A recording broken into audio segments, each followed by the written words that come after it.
I love research and writing. It's a place to go. No matter what else is going on, it's like somewhere I can get lost. Getting to a point where I've been doing music professionally for over 20 years, music is also what you do to make money.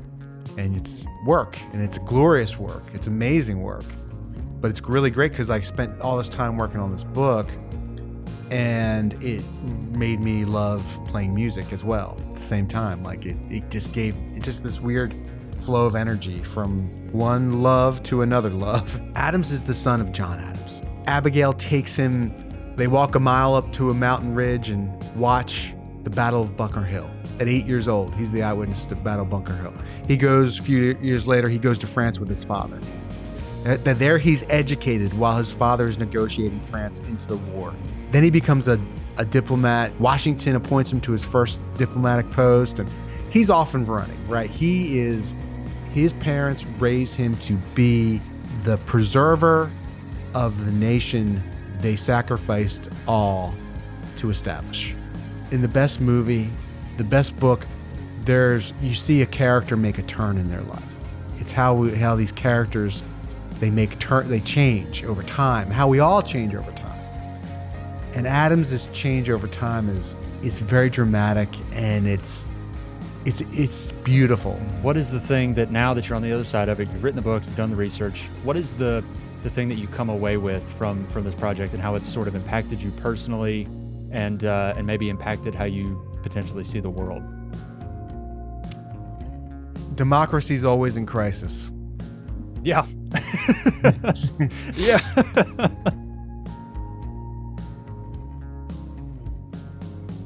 Today, I'm so excited to welcome an amazing guest on the show.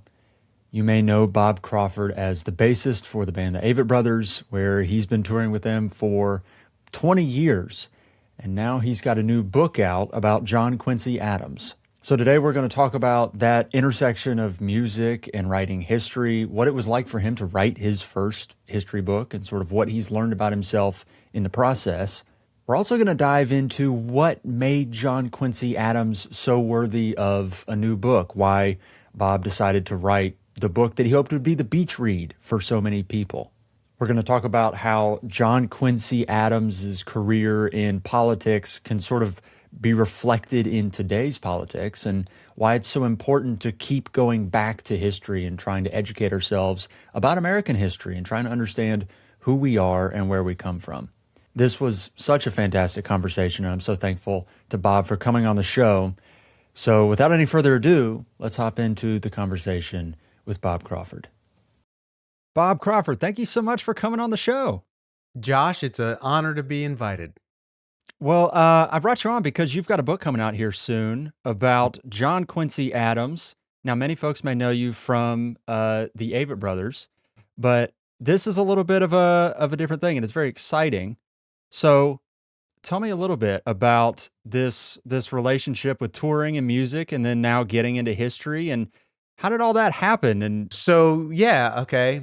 How did I get to be such a big fan of history to the point of going back to school while I'm on the road touring with a band, starting a history podcast 10 years ago, and ultimately writing a book? I think that's kind of your question. And I always felt connected to history. I've always, my whole life, since I was a young boy. We would go on, and I'm 54, so we're talking about the 1970s here, but we would go on family vacations, and we would stop at the rest stops, and there would be these little kiosks with pamphlets for local historic sites, and I would collect them. And we would go back home, and I would lay them out on the floor and just look at them and whatever. It was just kind of weird. And my mother would take me to in South Jersey, my mother would take me to some local historic sites from time to time. And I just always felt connected to it, but I didn't have an outlet for it or a direction for it. I wasn't a great student, but I always did good in history classes, and was always just the knowledge just kind of absorbed into me somehow for that particular subject. So when we started going on the road in the early 2000s, here we are, three guys originally in a conversion van, and we are in that van 8-9 hours a day, sometimes longer.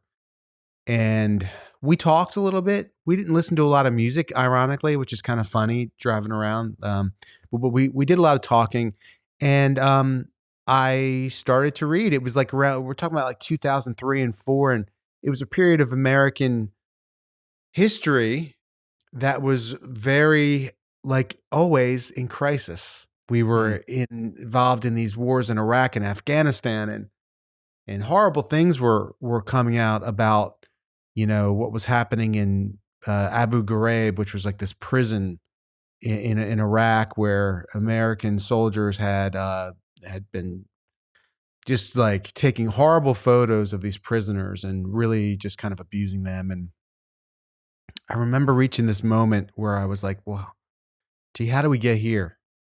Like how did it start 1776, if that's your starting point? And how did we get to what is happening today here in this far off land and involved in this war? And of course, was all connected to 2001 and September 11th and all that. And so at the same time, David McCullough he either put out John Adams or 1776, and he was on every time I turn on the TV, he was on some show. Yeah. And the way he spoke about history just mesmerized me and captivated me. And so I started reading his books. I started with, I think I did 1776 first, and then I did John Adams. And that set me off. Like that, here I was in an environment conducive to reading, being in a van for many hours a day. And it just captivated me. And I wanted to see this, like, I imagined the straight line back from 2004 to 1776 or whatever that starting is. But I quickly realized that American history is not a straight line, and maybe it's not a road, even though we have the road to now. Maybe it's an ocean. Maybe it's deep and it's vast and it's mysterious. And in that ocean, in that road, whatever analogy you want to use, there are these characters, and these characters are every bit as rich and as compelling as any character you will read in fiction. And they really lived, and they really existed, and they were good, bad, ugly. Some found redemption. Some went the opposite way in their life. And I just was hooked. I was just really hooked. I had a similar experience as well. Dave McCullough seems like just a great window in for so many different people. Isn't he? He's the gateway drug. He is. And it's funny because 1776, I was actually this morning, I was just flipping through it. And it's so funny. He finds a way to write a really accessible history, but it's rigorous. And he includes a lot of quotes from primary sources, which the thing we're always told is, summarize things, right? And he does that. But I just noticed he wants you to see what people were saying in their own words about what was happening early on.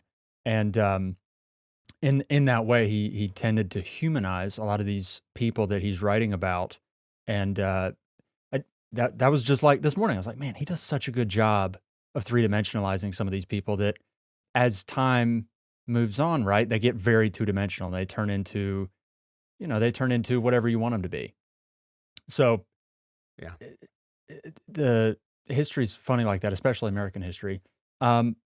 So you're coming at this outside of academia, and I'm really curious, what is that experience like coming at it sort of outside of the academic space, but like you obviously got to do academic work in order to write a book like this. What has that experience been like for you? Is there like archival work happening? What was that experience like for you?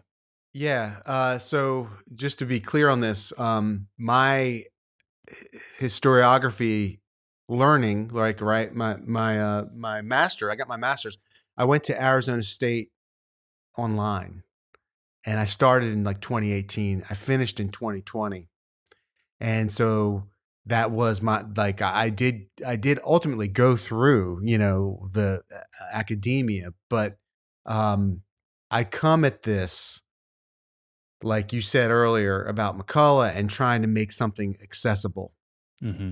So the goal here was not, and I have this amazing 700-page John Quincy Adams book right here, but it's at the bottom of a pile, so I'm afraid to pull it out. But it's Randall Wood's, and it's like 800 pages, and it's cradle to grave, and it's amazing, and everyone should read it. But my book is like 300 pages, and I want you to read it on your beach week. Like, I Mm-hmm. want you to be able to consume this book in 2 or 3 weeks. And I want you to be, after, the goal here is, after you consume this book, to be so excited you want to read another history book. Like, that is, I want you to read this book and go, oh my God, I didn't know that happened. And then I want to learn more about this character in this book, or this character in this book, or another time period. Like, that is the goal. So how did I, source wise? Okay. So the one thing that people need to understand about John Quincy Adams is he kept a diary from when he was, I don't know, like 14 years old in like 1779 or something like that, until his death in 1848. So he has left behind this massive account, first person telling of the first half of the 19th century, political history of the first half, and other things, and some very personal things. And you will find, if you read a book about American history, the first half of the 19th century, you look in the sources, whether your book's about John Quincy Adams or not, his diary is probably a source. His diary is probably a source. Now, the amazing, and there's many different editions of his diary you can get. You can go out and get. You can find it for free online. In fact, what I wound up using, I have a few different editions, and then I learned about, through the Massachusetts Historical Society, which has the Adams Papers. They have primarysourcecoop.org. I'm pretty sure it's .org. Primary Source Co-op. And his whole diary is there, and it is searchable through date, through name. Oh, wow. It became an incredible, and to this day, I'm still reading it. And so that, I would say, was my main primary source. My other source were the congressional journals going back from that time period, and they are also available for everyone to. And I encourage, and these are in the notes of the book, I encourage everyone to go read these actual debates on the floor of the House and the Senate, and they are all, they had different. It's like you have the congressional record, and then you have like the Gales and Seton, the journal version of the journals, but they're all available to us online. And the University of North Texas, like, I went through a couple different portals to get to them, but the University of North Texas had, for me, the most accessible way to access them. So check out the congressional record. You can do it, I think, from the start of from the first Congress to the current Congress. It's all there. That's amazing. And then what I would do is, we were in Boston for a few days with the band, and I went to the Massachusetts Historical Society, and I looked at letters and some other documents. I went to the Library of Congress, which we are all, everybody, historian, or no matter what you do for a living, American, they are our documents. Those are our documents. And you go to the Library of Congress, you get a Library of Congress card, which I have, which we're all entitled to. You go into the archive, you fill out a sheet, what you want to see. You go to a table. They say go to a table, and then they wheel out on a cart the folders for what you want to see. But that was an incredible experience, that first experience in that archive. And then when I couldn't get somewhere, because I'm on tour with the band, and I've got, a family, and we have a really complicated home life. And I would find out where some documents I wanted, like Benjamin Lundy. He's a Quaker abolitionist, big character, and very important in this book. He had a newspaper called The Genius of Universal Emancipation. And so I found out that most of those are in Columbus, Ohio, in an archive in Columbus, or in a library in Columbus, Ohio. So I hired someone to go and make copies of all that and send that to me. And I also did that for the Pennsylvania Historic Society. You can go on there and you could pay a small fee and they'll send you documents and copies of documents. So, and then of course, secondary sources, like massive stack of books. And again, in the notes section, I lay all this out for everybody can see where all the information came from. It's funny because I'm working on a proposal right now for a history book, and this part of it, the research part of it, I find that research and writing are braided together. They're all kind of one long thing, and the research never really stops. The writing also never really stops. You just sort of, at least my process has been so far, like you write a little bit, and then you're like, oh, I need to go do more, and then you go do more, and then you're like, oh, I want to write a little bit here. But it's a really fun sort of herky jerky kind of a process. My favorite part of the process. It's so much fun, and also that feeling that you get when you find something. You don't know what you're really looking for, but when you find it, it's that eureka, aha kind of oh, this is absolutely going in the book. It's going to be great. It's amazing. Were you pursuing a theme when you were doing this book? Because you're not doing a cradle to grave biography. No. Thank the Lord, by the way. Hot take. Thank the Lord. Yeah. Biographies. Sure. We need more 300-page biographies. I think that's maybe the new wave. Were you pursuing like a theme, or were you trying to study political power, or were you trying to study maybe some views that he had? What was your approach to this book? I wanted to bring to life the 1830s and 1840s. Like I wanted people to get a sense of what was it like in the halls of power? What was it like out in the country? Like here, we're in a moment now where you have politicians and you have activists. And we had that then. And Adams is kind of like this kind of connection in an odd way. He was the establishment for most of his life. Like he's the establishment. Like, and in fact, that's why he was a one-term president, because he was the old way and people wanted a new way. Right. But he becomes this pipeline for what is happening in the country, like this anti-slavery movement that's happening in the country. And he kind of gets tapped into that in a way. And in fact, he does it in a way where he can be critical of the activists, and then he'll turn around and do something that completely supports and benefits them. And he's this crazy character. But I knew, so reading about him in that time period, these two names would come up, but it would always be a paragraph or a couple sentences. Benjamin Lundy and Theodore Weld. And they're both abolitionists from different generations of the movement. Lundy's like the old school abolitionist, and here Weld is the new, like the second Great Awakening inspired, abolitionist. And they both have these connections to Adams. And I wanted to tell the story of the three. Like that was like what made this like different. And I didn't know when I was like writing the proposal and I was mapping this out. I'm like, how do you do this? Like, how do I go from here's Adams in Washington, here's Lundy in Ohio, here's Weld, in New York. How am I going to do this? Like, no one's going to buy, like no one, meaning like no one's going to buy it, but like no publisher's going to buy it. Like, this is completely wacky, but that's the story I wanted to tell. And it's the story I ultimately got to tell. How'd you figure that out, those relationship between the three of them? Timeline, chronology. Somebody told me that their mentor told them, abandon chronology at your own peril. And I stuck to it pretty well. Like I stuck to it pretty well. Like there were times I had to kind of start back again and then work back up. But finding those like chronological connections is how I ultimately did it.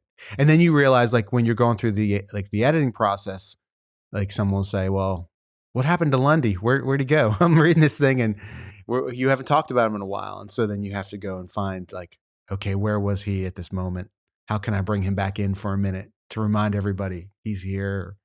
And I also had to keep the camera on Adams. Like, the focus always had to be on Adams, even when I'm with these other guys who are like supporting characters. What'd you learn about yourself when you were doing all this? Because this is a multi-year process. It is, and I'm projecting a little bit on you just from my own experience with Sure. trying to do a similar thing, but you're almost like grasping at it and you're trying to figure it out. And there's a lot of time spent just trying to figure out, what do you have? Is the story you're trying to tell actually the story you're going to tell? Mm. And you can't really shape it. You're subjected to the facts for good or ill. And it's a moving, breathing, organic process that takes a while to kind of come in fully formed. What'd you learn about yourself in that long process? I love research and writing. Mm. I love. It's a place to go, right? It's just like a place to go, and it's I don't know. It just, no matter what else is going on, it's like somewhere I can get lost, right? Like, it's almost like, somewhere to go to get lost. And I really enjoy that. And it's nice. Like, people have hobbies and things they do that bring them great peace. And music is that for me as well. Um, but getting to a point where I've been doing music professionally for over 20 years, you know, music is also what you do to make money, and it's work, and it's a glorious work. It's amazing work, but it's really great because I spent all this time working on this book, and it made me love playing music as well at the same time. Like, it's just this weird flow of energy from, one love to another love. And, so that's what I learned about myself. That I also learned that, like, the process of, like, I love talking about the book. Mhm.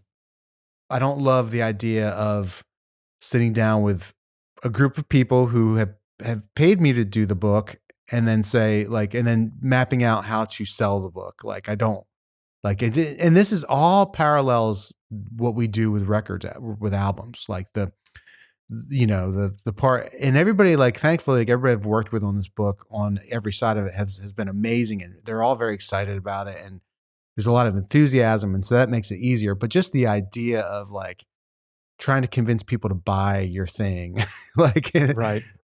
that's kind of that can be, there's a line there, and I want to stay on the good side of that line, the positive side of that line. But that's like the least, like, we've sat, like, with the band, I've sat in meetings over the years with record labels, and, like, that can just be, just can kind of be a bummer sometime. Just can kind of kills the whole beauty of what you've trying to create, what you've created, but it's necessary. And so, you know, this is what I've learned about myself. I love making and creating, and not always don't always love selling, but if I can sell from my heart genuinely, that'll be the most positive way to do it. Well, I have noticed just through social media and kind of approaching this, from a far off place, but there is like an excitement about it. The way you talk about it, you can tell there's a passion there, and it comes through. Adams is I think he's the most powerful and consequential American public servant between Washington and Lincoln. Mm, We're in a time now where a lot of people would say there are no heroes in politics, or, we don't have a Washington or a Lincoln who's going to save us from the crisis that we're in. hmm That person that as far as we know right now, that person's not out of, is not around. And and putting all that weight on one person is kind of ridiculous. But Adams, by sheer force of his yielding to adherence to the ideas of the Constitution and, more importantly, the Declaration of Independence, was kind of the man standing in the breach at a time when, and in the best fiction, in the best movie, the best book, you see a character make a turn in their life, right? It's how these characters, they change over time, how we all change over time. And Adams's change over time is very dramatic, and it's beautiful. And so, right, I'll never find a subject like him again, right? To spend time with and work on. And you talk about the years. Well, the years were discovering him and then pitching a podcast series. I did a 6-part America's Founding Son, John Quincy Adams series for iHeart, going back to, we started that in 2022, I guess. And then that led to this book. And when I signed the contract for the book, I had 1 year to deliver the book, which, having never done this before, That's no joke. It's no joke, and it kind of sucks. To be honest with you. And so the good news was I had so much experience with him and so much research already in the tank, and I had the series to draw upon, right? To kind of, we tell a bigger story. We tell a lot more that we couldn't tell. The series was like 6 half-hour episodes. I think it's like 13 pages a script per episode. So, starting with that, and then being like, well, where do I want to start this? Missouri Compromise is essentially where we start this, 1820, and we're going to 1848. So whereas the podcast series kind of like, hit highlights and told a narrative, and I think it really came out amazing. And we had amazing actors read the characters. We had Nick Offerman as Andrew Jackson, and Patrick Warburton was an incredible John Quincy Adams. So anyway, that's like, that's kind of what went into this and how much time it took to do it. Dig a little bit deeper into John Quincy Adams standing in the breach, because you've got your Henry Clays, your Calhouns, your Andrew Jacksons. What makes John Quincy Adams different from those? Because those are like the establishment figures, right? Right. Those are the main guys that shape American politics. How does he sort of differ from those? Andrew Jackson, Andrew Jackson was the populist leader the guy rose to fame. He rises to national fame after the Battle of New Orleans. It's 1815. So funny. See, Adams and Jackson were both born in 1767. And they have these incredibly different life experiences. Adams is the son of John Adams. Abigail takes him, they walk a mile up to a mountain ridge and watch the Battle of Bunker Hill. Like eyewitness at 8 years old. He's the eyewitness to Battle of Bunker Hill. He goes, a few years later, he goes to France with his father. There he's educated while his father is negotiating France into the war. Then he becomes a diplomat. He's like a diplomatic assistant, and then Washington appoints him to his first diplomatic post, and he's off and running, right? His parents raised him to be the preserver of the nation they sacrificed all to establish. So public service is what is ingrained. I know his parents, thought like he will be president one day. Like that was like the big dream. He goes on to be this 2-term Secretary of State with Monroe. He's the author of the Monroe Doctrine. On paper, 1824 presidential election. He's got it, right? He's got it. And you can like draw like not a perfect parallel, but like 2016 on paper, Hillary Clinton. She's first lady, senator, blah, blah, blah. Like on page, Secretary of State, no brainer. She's presidential timber. Jackson, he's born in the Waxhaws of North Carolina, which is like this border region between North and South Carolina. Very poor. His father dies before he while his mother's pregnant with him, his father dies. When the war comes, he is like a messenger for the rebels. In the South we would think of them as rebels there, for the Americans, right? And he is like, at one point, a British soldier tells him to shine his boots, and he refuses and knocks him over the head with the back of a sword. And he's got this scar for life and this hatred for the British. He loses his brothers and his mothers all to the war. He's orphaned after the Revolutionary War. He's orphaned.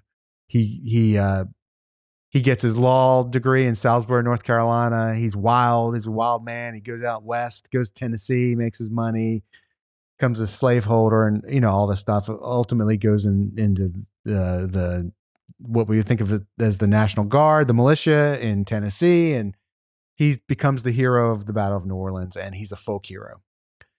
And he represents the rising wave of populism, because here we are at this moment in the 1820s where the founding generation are passing from the scene. And what do you always think of your father's generation? The next generation is always going to do it better in their mind. They're going to do it different. And at the same time, the suffrage is being extended not only to landholders, but to white men. These white farmers and tradesmen, they're getting the right to vote. And so in 1824, and this is the best way I can kind of articulate this moment and who these characters are, Adams is the establishment running for president, and Jackson is the populist. If you want to think of them, I mean, we can think of somewhat of a parallel. It's not, believe me, it's not a perfect parallel, but there is a parallel to like 2016, 2020 with the rise of Jackson. And so when I compare Adams to so Jackson's the populist leader, Adams is the establishment. Clay and Calhoun and all these guys, Adams in his diary, he called out all the politicians. He was not only a great public servant and had a great handle on American history and the founding documents and the rules of parliamentary procedure and all that, but he was an observer of human nature. So if Daniel Webster is promoting himself in this certain way or says something, or if Henry Clay does it, he's like, they are egotistical. They are just trying to get votes. They have no soul. Like he basically calls everybody out. He calls everybody out for who they are. And he had his faults as well. Believe me, he was obviously very egotistical. And he was a curmudgeon, and he didn't have a lot of close relationships. But he called everybody out. So where does Adams stand? Adams was, and he thought of himself as the representative for the whole Union, and he was a party of one. Even when he was a member of the Whig Party, he was always independent. He had criticism for, the William Henry Harrison or Hugh Lawson White or whoever was standing for the Whig ticket, as much as he had criticism for Van Buren or Jackson, whoever was standing for the Democratic ticket. Fascinating. Yeah. So I think with Adams, I think the broad strokes of the story are, you have a guy who, if you look at him as just a president, you're sort of selling the story way, way short, because there's no so much story. Right. There's so much more to him. The highlight is not presidency, but what is the highlight? If it's not the presidency, you would think that would be the highlight, right? But it's not. What is it? It's the seventh. So he is, and we haven't even said this up to this, however long we've been speaking, 35 minutes. So the Adams was a failed one-term president. He wins in 1824 in a really controversial election, and then he loses in 1828 to Andrew Jackson. Finally, he loses to Andrew Jackson outright loses.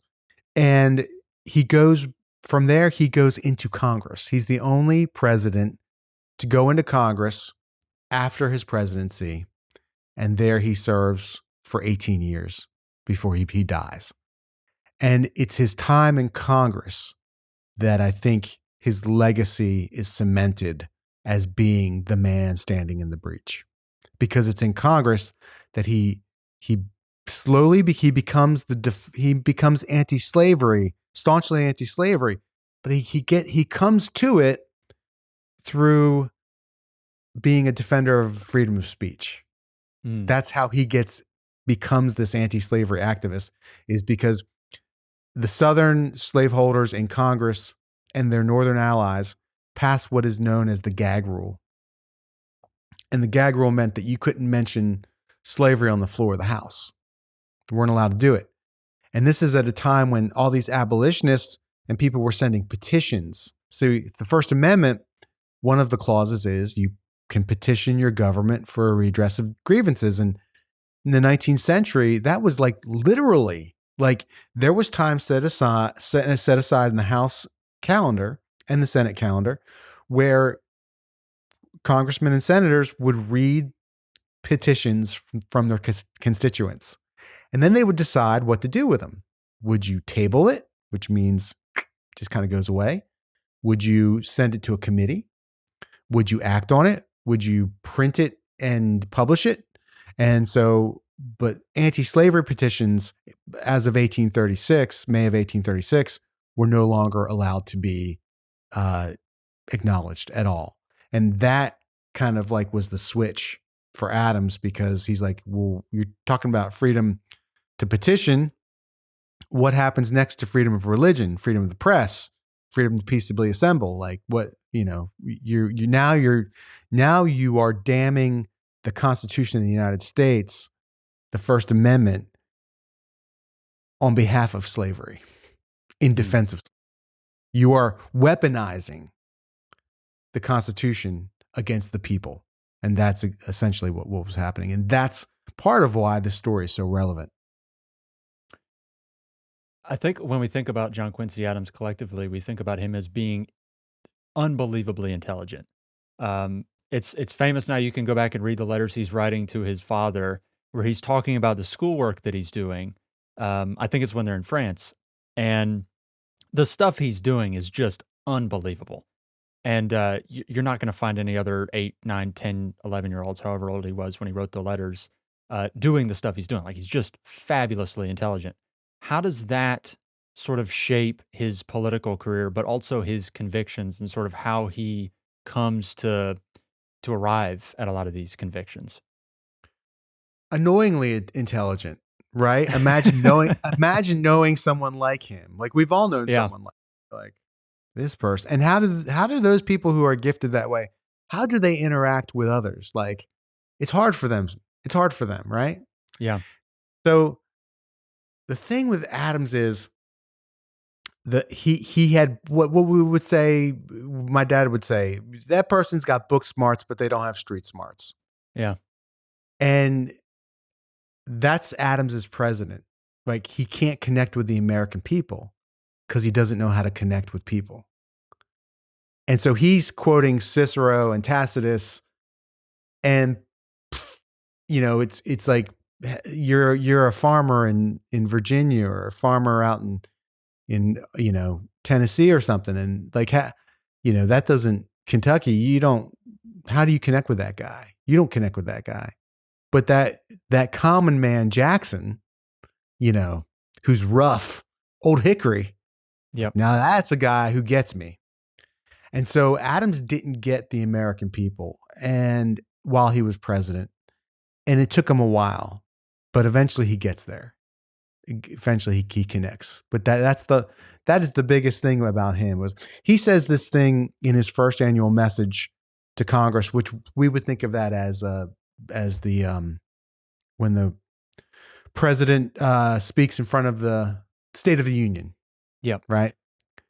He says, back then it was a letter to Congress, and then it's published in the newspapers. He says, he's laying out how we need to invest in a naval academy.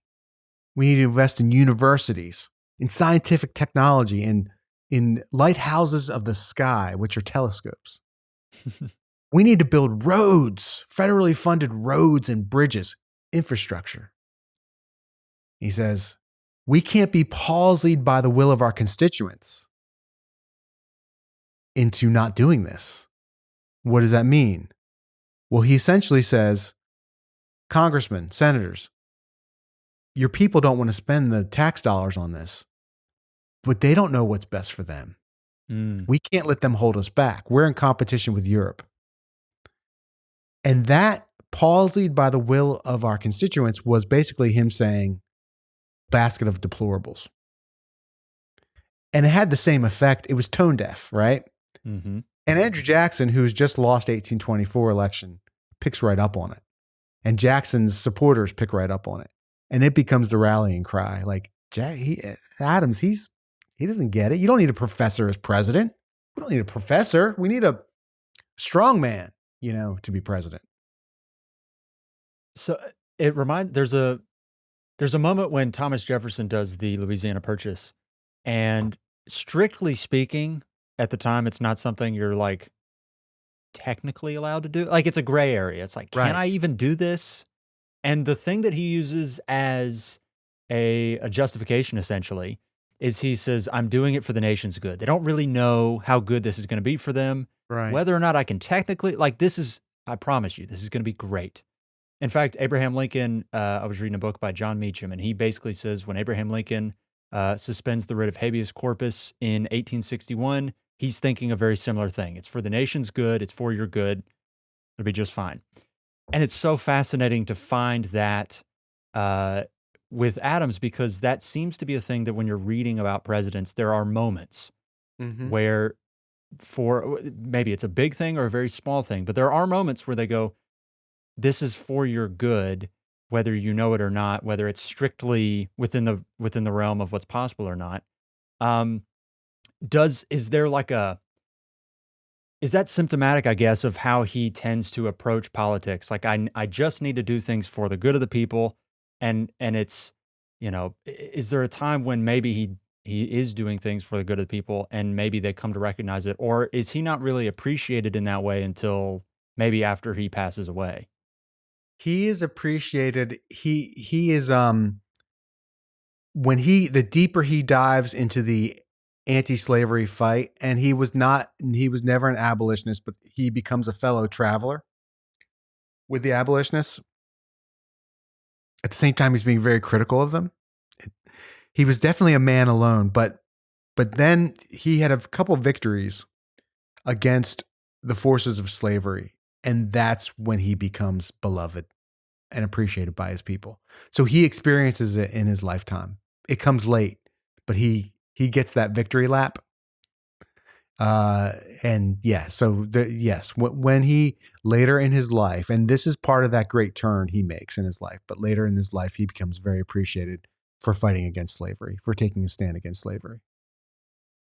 What do you think Adams' career would suggest about the nature of democratic politics? Because it's a very up and down, convoluted sort of a thing. And, I've heard it said that the best part about democratic politics is that there's a feedback loop. Something you don't get in autocratic systems is you don't have a feedback loop. And at times, that feedback loop can be really chaotic or can feel really chaotic, but that's the beauty of it, that there is sort of this self-correcting nature to it.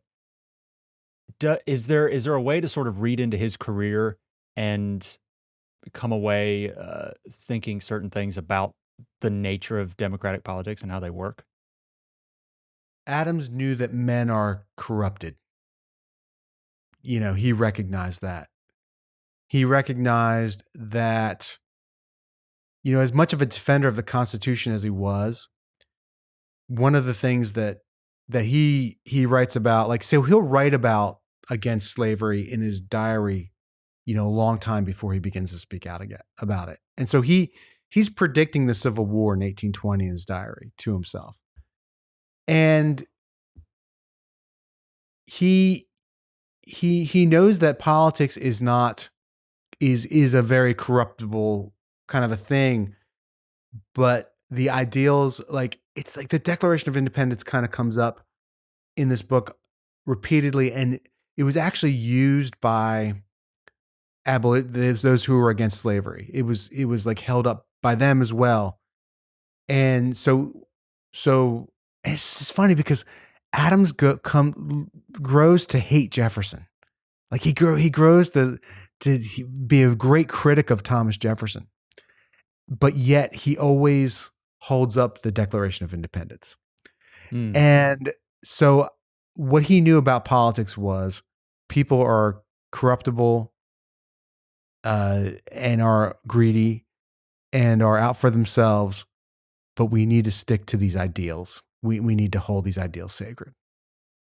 Is his relationship with Jefferson sort of an offshoot of his father's relationship, or is it something that he kind of comes to himself? Both. Yeah. I could see how that would be like a really awkward kind of a relationship for him, just Well, because. in fact, like while his father's repairing his relationship with Jefferson, Adams is kind of being critical of Jefferson. So John Quincy is being, more critical. But even as John Adams, to the best of my knowledge and this side of it, I can't be an expert, but to my knowledge, John Adams was still critical of Jefferson while they were repairing their friendship, and to his face, like literally would call him out in his letters while they were, which is great. You need your friend. That's how we need to be as friends. We need to be able to call each other out and not, but somebody asked me recently, what would John Quincy Adams think of what's happening today? And other than like the stuff he couldn't understand with technology and all that, he would not be surprised. Yeah. He would have seen it coming. He would have written in his diary 20, 30 years ago that this was going to happen. Because it's about people. And something I learned and discovered writing this book was like the molds of the people, the John C. Calhouns and all the politicians, they're the same people that we have today. Yeah. Like they're the same characters. Like if you read this book, you will think of contemporary people as these characters in this book. Because the issues change, but the characters don't. Yeah. Think about it like this, Josh. In the 1830s and 1840s, there was no conception that slavery would ever end. Yeah. It was big business.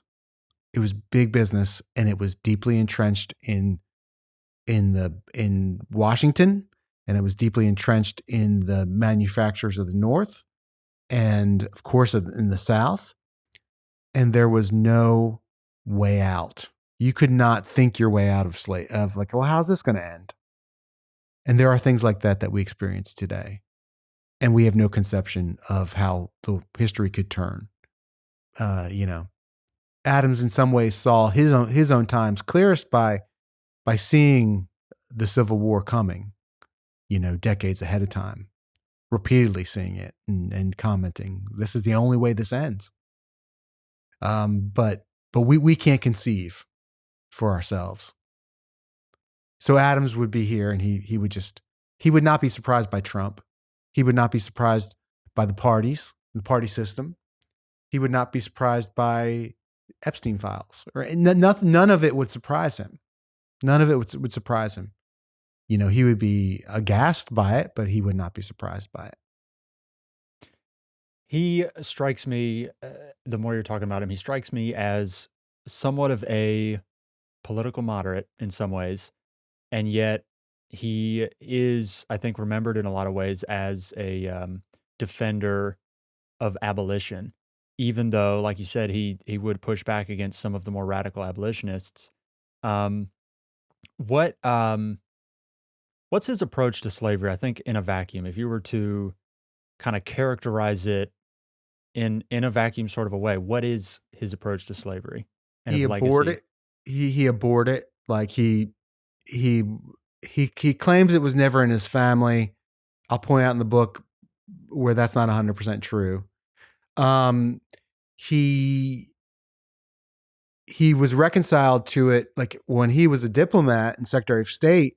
He was, challenging Britain and trying to get compensation for American farmers or people who lost slaves in the War of 1812. He wanted, to get compensation for that. He fought for that.